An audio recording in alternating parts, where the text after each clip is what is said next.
Hello, everyone, and welcome back to a series that has been too long neglected, the ranking of Amiga platformers.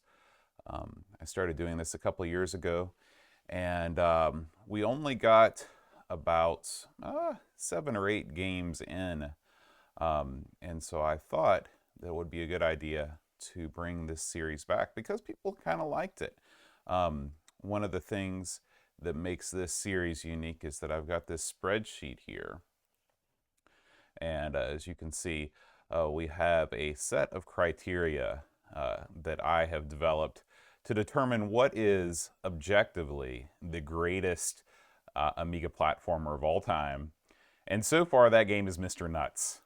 Listen, it's not a perfect system, but it's kind of fun to look at these games and see what they offer in terms of these criteria. So today we're going to be looking at the Great Giana Sisters, and I thought it would be kind of fun to give just a little bit of background and see what the manual has to say and stuff like that. So this game was published in 1988 by Rainbow Arts.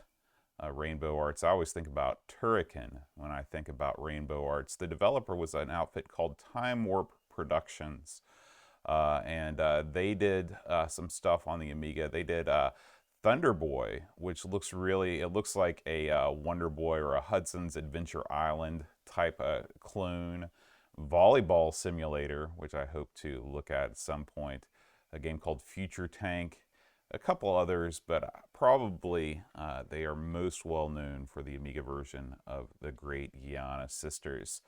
As you know, this is a kind of a controversial title when it was released on the C64, as it was sort of sued out of existence by Nintendo, who claimed that it was too similar to Super Mario Brothers. And we will see how similar or dissimilar it is as we take a look at the Amiga version. So I wanted to read from you from the manual a little bit here. There's no backstory in this other than it says that you are going to be dreaming, okay? And you start dreaming by starting the game. The two Giana sisters are Gianna and Maria. So just like in the Mario Brothers, their full names are Gianna and Maria Gianna, I guess. The game is divided into 32 stages that are known as the Dream World. Your task is to cross the world unscathed, but first you must find the magic diamond to be able to return. It says that you can walk and jump everywhere, but beware, holes, beds of nails, and fire are around. Anyway, if you fail, Gianna is condemned to spend the rest of her life in the neighborhood of crazy lobsters, dancing eyes, and neurotic appendices. So I guess they're sort of explaining away all the wacky stuff in this game by saying it's a dream, which isn't the worst conceit in the world. You need 100 crystals to collect an extra life, so that's sort of the coin. There are a couple of other bonus symbols. These are not immediately apparent what they do, so I thought we'd go over those before we start. You got the fire wheel. The fire wheel changes the otherwise well-behaved Gianna into a small punk, okay, and she can smash up stones. Does this power-up sound familiar? There's lightning, and that allows Gianna and Maria to throw dream bubbles. You got your double lightning, strawberries. This is like a power up to power up your dream bubbles even more. There is a clock which freezes the enemies. You got your magic bombs. This makes all the creatures on the screen vanish. Water drop. So I guess you collect this to make Gianna be able to survive fire. And then there's the old lolly. The lollipop. You can now dream for longer. In other words, you have an extra life. Okay, so those are all of the collectibles that you can get. I will say there are quite a lot more collectibles in the Giana Sisters than in Super Mario Brothers. If you think about Super Mario Brothers, you got the fire flower, you got the mushroom. I guess 2 kinds of mushrooms, one for an extra life and one to make you big. And the star, so there's really only 4 power-ups there. Giana Sisters, 8, twice as many. That means the game's got to be twice as good, right? Well, let's find out. So I'm going to be playing this on the trusty FSUAE. So let's go ahead and turn on our game sound.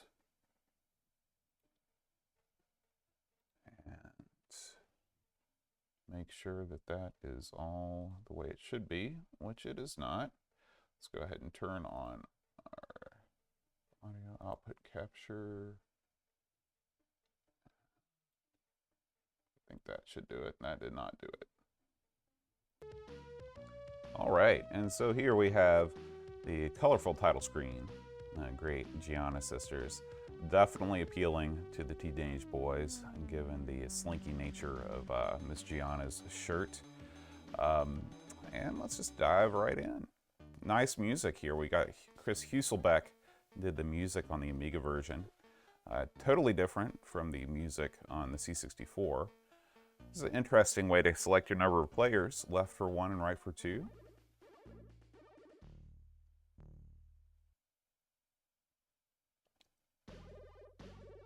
Okay. So I'm playing this with a controller on FSUAE, which allows me to have the second button. But of course, this would be an affair with the old up for jump otherwise. Now it's interesting that that first thing that I picked up, I'm not sure. I think it might have been something that hurt me. I don't remember seeing it. It just seemed to be like an orb of some kind. Or if it did do something, I don't know how that affected me. Okay, there's a lightning bolt. I remember that. Okay, so now I can fire these projectiles. They fire in sort of an interesting pattern. You've got sort of a mini arc, I guess. I will say the controls are good. They have that same sort of momentum that the early Mario games have. A lot of people don't like that kind of momentum. Well, let's see. Yeah, where you sort of you have that animation where you are moving, and then you have that skid as you move in a different direction.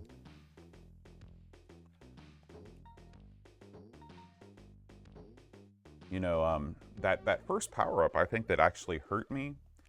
You know, I would call that poor game design. If you're trying to convince the player that you should, you know, explore these things, starting things off with a power-up that hurts you, probably not a great idea.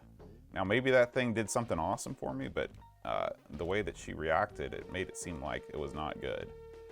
I also don't like the way that you never actually collect the gems. They just sort of fall off the screen. Again, you know, Mario, I believe in this instance, did it right, where the coin sort of shoots up in the air, which, you know, it relieves the player of having to actually pick up the item as it drops down, but it doesn't look quite so bad. It's just the gem sort of falling off the edge of the screen, making you think, oh, did I not pick it up? Just like in the original Super Mario Brothers, you cannot backtrack. This is a very mono-colored level. For the Amiga, you would expect maybe a few more colors. I do like the fact, there's a strawberry. I do like the fact that your ball, oh, did you see that? That's weird. Your ball, I guess, can travel through bricks. But I do like the fact that it bounces around in a sort of Mr. Do-esque way. You also have this interesting thing where the enemies don't immediately disappear. They just sort of hang about for a while, which is odd and, I mean, cool. I'd say that's a good thing. But again, look at what we've got here. We've got, you know, red bricks. Oh, and I'm already out of time. So I guess they don't want you to bandy about here. You've really got to move. You got to move through these stages. Okay, so yeah, that turns Giana into a punk. It doesn't hurt her, It's the thing that allows her to break bricks. Okay. Now I will say, you know, in a game like this, oh man, I think I might be stuck. Yeah. So this is really poor, right here.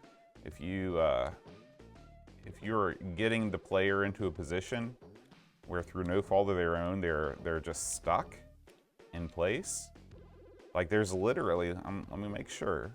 Yeah, there's nothing I can do to get out of here. Bad game design. And so I'm waiting around here 47 more seconds before I can move on.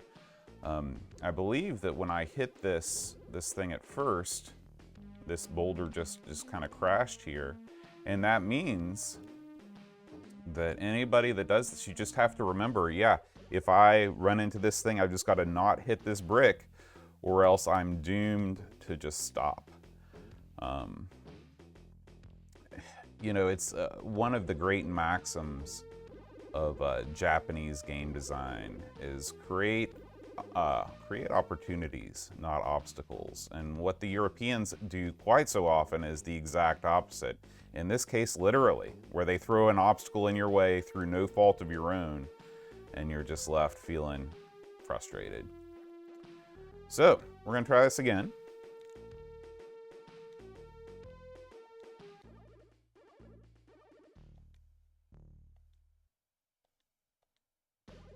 All right. So, we're just gonna try and move through this stage and try and complete it.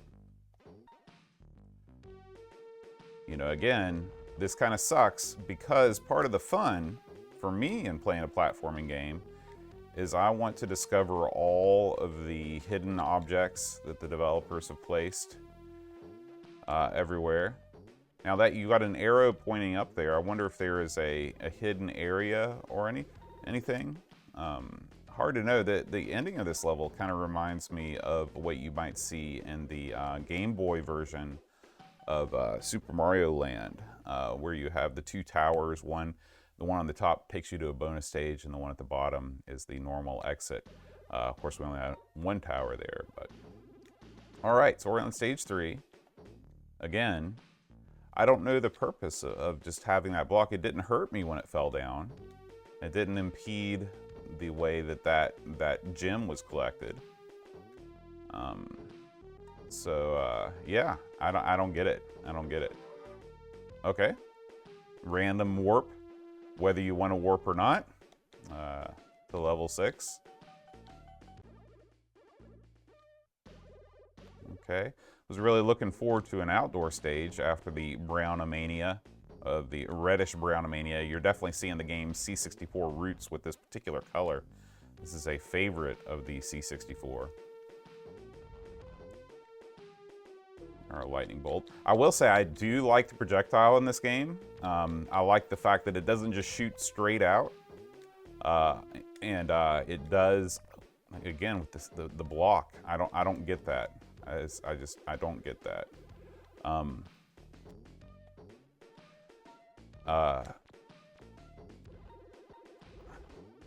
But you know, I like the Mr. Do quality of the way that it will bounce around if in a constrained space. That's cool. That's cool.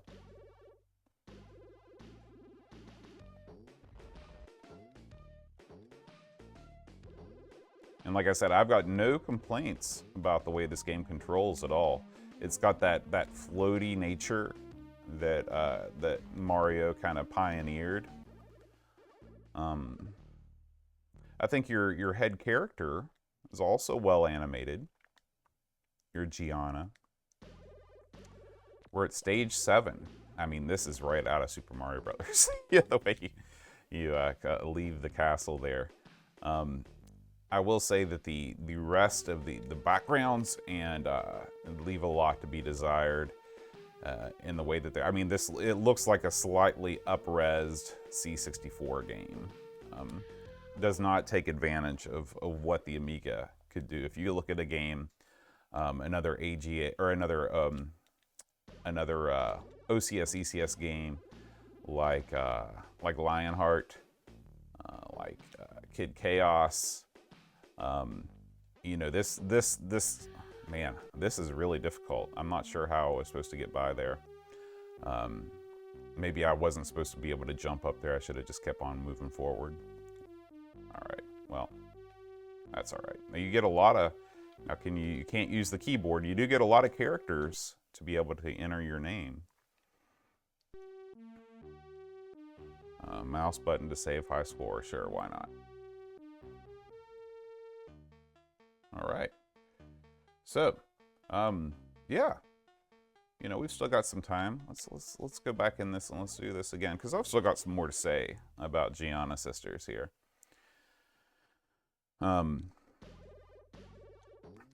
You know, I do like the shrubbery here. This is, you know, it's funny when you talk to people from a certain geographical region. They'll complain. They'll say, you know, Japanese games look too cartoony.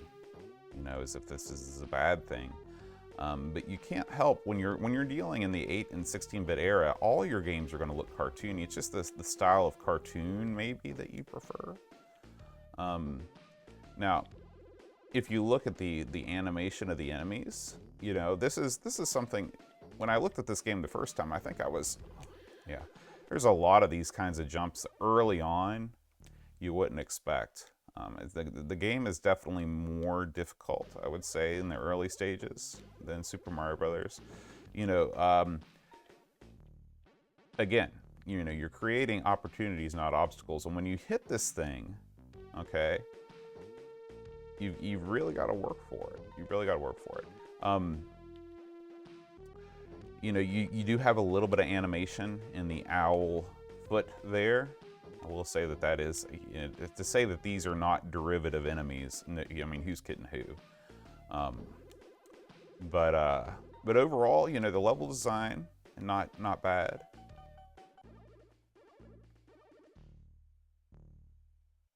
Now we're back to the underground here, and we'll get through this as quick as we can. We're going to try our best not to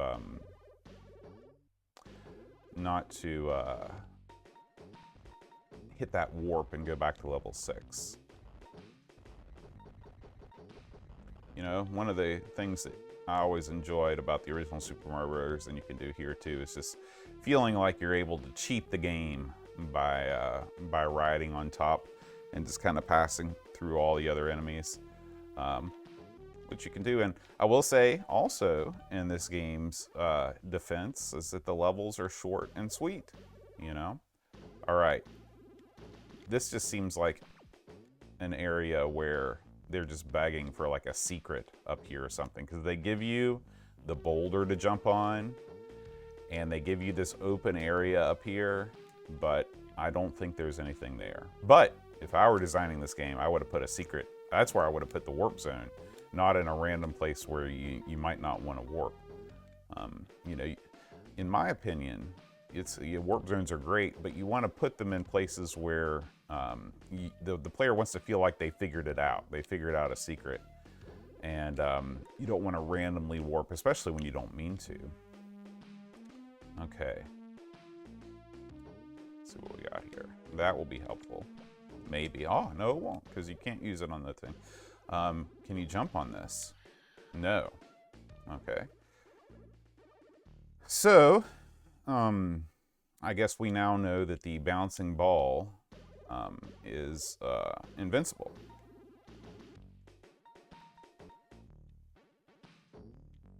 And of course, in our non-punk-like way, we are unable. So, see, to me, this is kind of a tricky area for stage 3. Okay, you can jump on this edge. And, nope. You can't really easily run under it either. This sort of falls into that, I don't want to say pixel perfect jump area, but it's, to me, this I would not put an obstacle like this so early in the game. Oh, okay, so I guess you can just clear it on a wide jump. Maybe it's not so bad. Maybe I judged it too harshly. So these sort of things are pipe-like objects. I've been trying to push down and go into them. Maybe I just haven't been pushing down on the right ones. We'll have to keep investigating that.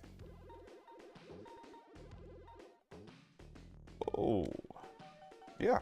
But overall, you know, this is, if you were an Amiga owner and you had the itch to play a Mario game and you did not have access, and of course you got to think about this too.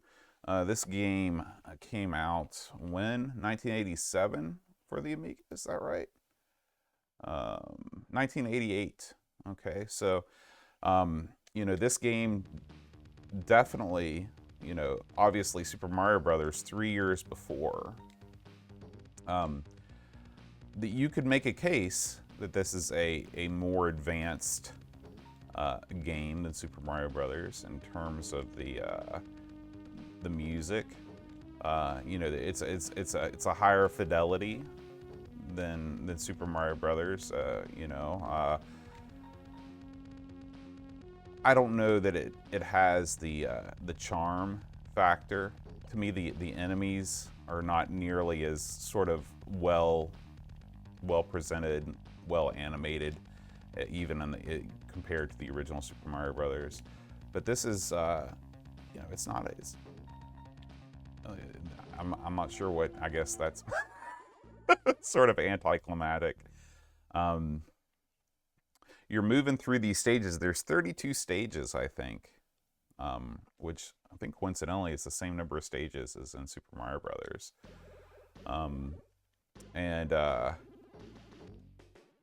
But I mean, yeah, it's should Nintendo have sent the cease and desist with this game? It's really hard to say. You know, I can see both sides. There are no, I don't think anybody in their right mind would look at this and think it was a Mario game, because, you know, when you think about the Mario universe, you think about the characters. You've got Mario, of course, but then you've got the Goombas, you've got the Koopa Troopas, and if you're a kid, you know, those things are going to be important to you, and that's something that Nintendo really did well.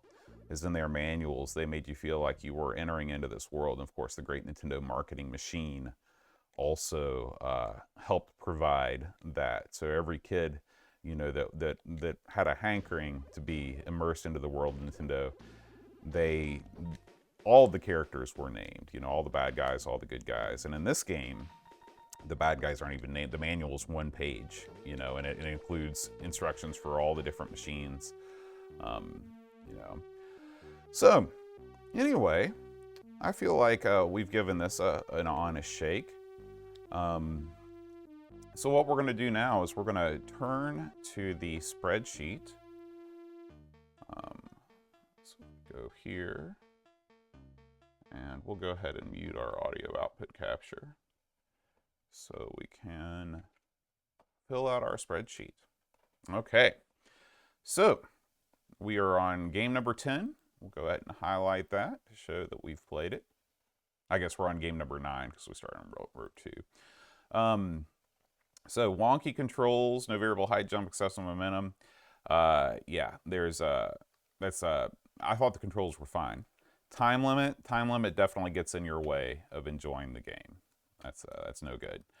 Can't beat the first stage in under 5 minutes. We can. Oh, and just a reminder, so points are bad in this game. You start with a perfect 10, you work your way down. No in-game music. In-game music loops in under 1 minute. The music was fine. It's great. Lazy character animation. I thought the enemies and your character were animated well. You didn't have anybody just kind of sliding across the screen. No meaningless collectibles here. Blind jumps. I didn't see any blind jumps. No alternate endings, branching paths, overworld map choice. So we didn't see any of that, so that's no good. And remember, the majority of these games are going to come later on. This is an early platformer in the 80s, and so, you know, perhaps it can be forgiven. Just like, you know, Super Mario Brothers 2, you didn't have that open world either. But by the time you get into the 16-bit era, people were expecting that, I think. At least I would be expecting that. No continues, no password system, no checkpoints. So it loses a point for that. It does have power-ups. So we got a total of 7 here, which is going to make it, you know, average. And I think that's where I'd put Giana Sisters in the grand pantheon of Amiga platformers. It would be a solidly average game. So I hope you've enjoyed this return to the ranking of Amiga platformers. If you have any comments or memories of Giana Sisters, if you think I'm totally wrong, let me know. Let me know. I want to hear from you, and we'll sort of keep the conversation going. If you like this, patreon.com/Amigos podcast. If you want to head over there and see what we've got going on in terms of our weekly Amiga show. And of course, it also allows me to run this series as well. Thanks everybody for watching, and I will see you next time on the ranking of Amiga platformers.